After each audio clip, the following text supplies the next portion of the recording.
Éric Monjalou, bonjour. Bonjour. Bienvenue au Buzz Média Orange Le Figaro. Vous êtes le directeur général adjoint de SIPA.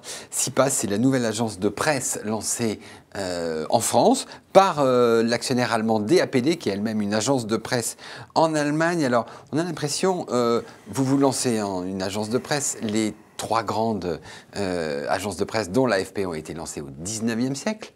Donc elles ont un passé, elles ont un poids. Là, on est au 21e, il y a Twitter, il y a la vidéo. Comment est-ce que vous faites pour réinventer ce métier? Ouais, absolument, vous avez raison de le rappeler.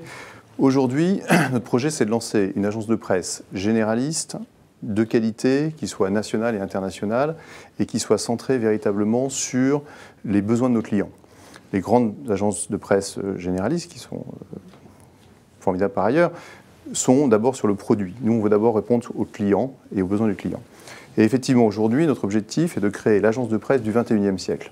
Parce qu'effectivement, par rapport à des modèles du 19e siècle qui ont été révisités après la Seconde Guerre mondiale au 20e siècle, depuis, il y a eu toute l'explosion du numérique, la révolution du numérique, et donc les business models ont changé comme à peu près partout dans la presse. Donc, et l'heure même, enfin la place même d'une agence. Avant, une agence, c'était ce qui est le plus rapide, c'était sur l'information. Maintenant, on a l'impression que Twitter précède les agences comme l'AFP. Comment est-ce qu'on intègre ça? Alors, absolument. En général, vous pouvez parler de Twitter, mais vous pouvez parler aussi de la photo. C'est-à-dire qu'aujourd'hui, il serait impossible d'avoir un photographe derrière chaque accident d'avion, chaque événement à travers le monde. Mais une agence de presse apporte quelque chose d'autre, apporte de la fiabilité, de la vérification de l'information, et ça c'est très important, et aussi de la rapidité, parce que grâce à notre partenaire AP, dans la photo aujourd'hui et on l'espère dans le texte demain, on sera à même de couvrir toute l'actualité avec 195 bureaux à travers le monde, pour donner aussi une analyse et une perception. Donc effectivement, aujourd'hui il y a une nouvelle réalité que sont les réseaux sociaux, Twitter, et la circulation de l'information très rapide avec Facebook, etc. Et on l'a vu pendant les révolutions arabes.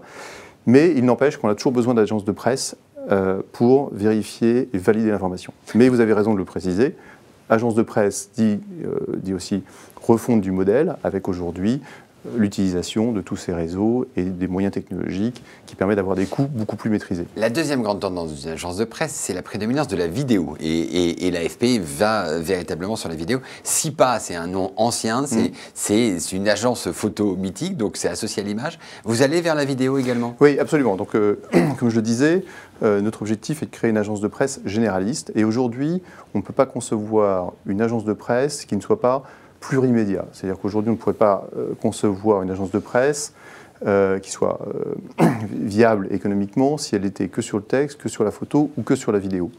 Donc, SIPA Presse, dont le métier d'origine est la photo. Une agence de presse mythique et la dernière survivante des grandes agences de presse de photojournalisme françaises, et la photo. Nous allons vers le texte, et on l'espère dans les prochains jours, avec un accord pour récupérer le service français, le bureau français d'AP. Le service français d'AP, attention.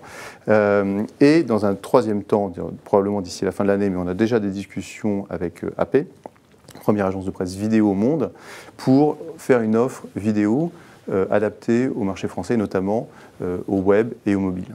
Alors, vous attaquez frontalement l'AFP avec un argument de choc, c'est-à-dire des tarifs inférieurs de 30 à 40%. Comment est-ce que vous y arrivez? Alors, c'est de l'info low cost. On doit vous poser la question. Aujourd'hui, le projet est véritablement un problème de qualité et de crédibilité. Donc, encore une fois, on va s'associer avec le réseau international d'AP, première agence de presse au monde. Deuxièmement, sur la qualité sur la France, donc on a fait 2 recrutements majeurs. Jean-Luc Testo, qui a passé 30 ans à l'AFP, rédacteur en chef France jusqu'à ces derniers jours. Senghis Seren, qui était le rédacteur en chef photo de la European Press Photo Agency. Donc 2 hommes de médias, d'agences talentueux et respectés. Et pour couvrir la France, une rédaction d'ici la fin de l'année d'une 60aine de journalistes. Alors, comment on peut arriver à avoir de l'information de qualité à 40% moins cher? Exactement. Alors, d'abord, il faut voir qu'on va se centrer sur le besoin de nos clients. Et nos clients, que ce soit les médias ou les entreprises, vivent une révolution aujourd'hui du numérique, comme les les agences de presse la vivent. Donc c'est la même chose pour les quotidiens, pour les radios et pour d'autres entreprises. Donc eux aussi ont évolué, et on le voit bien dans le monde des médias. Aujourd'hui, nous, on a la chance de partir d'une structure de coûts très légère, puisqu'on n'a pas hérité justement de cet outil industriel du XXe siècle, et donc on pourra toujours tout de suite produire, créer quelque chose qui utilise toutes les avancées du numérique, et on l'a vu, les avancées dans le numérique, dans le domaine de la vidéo, de la photo, de la transmission de la photo, maintenant de n'importe où dans le monde, à des coûts tout à fait contrôlés. D'accord. Alors, une dernière chose, est-ce que vous ne visez pas finalement plutôt les sites web qui seraient très attirés par le fait que les tarifs soient assez faibles, et puis voilà. Alors aujourd'hui, je ne crois pas qu'on puisse encore parler de sites web et de presse écrite par ailleurs. Donc on voit un rapprochement, une convergence des deux. Une convergence des deux. Par contre, ce qui est intéressant, et ça ramène sur le modèle économique, les agences de presse traditionnelles travaillent d'abord pour la presse écrite ou visuelle, avec des rendez-vous de l'information à des plages données, donc on vise le bouclage du soir pour le lendemain matin. Nous, on vise l'instantanéité, c'est-à-dire qu'aujourd'hui, on travaille d'abord, par exemple dans un groupe comme Le Figaro, pour le site web, pour la partie numérique, pour le mobile, tout de suite l'alerting, très, très important, et après, effectivement, les papiers seront utilisés pour le support plutôt classique, papier ou télévision. Très bien, Éric Monjalou, je vous remercie, et nous nous retrouvons lundi avec un nouvel invité. Merci beaucoup. Thank you.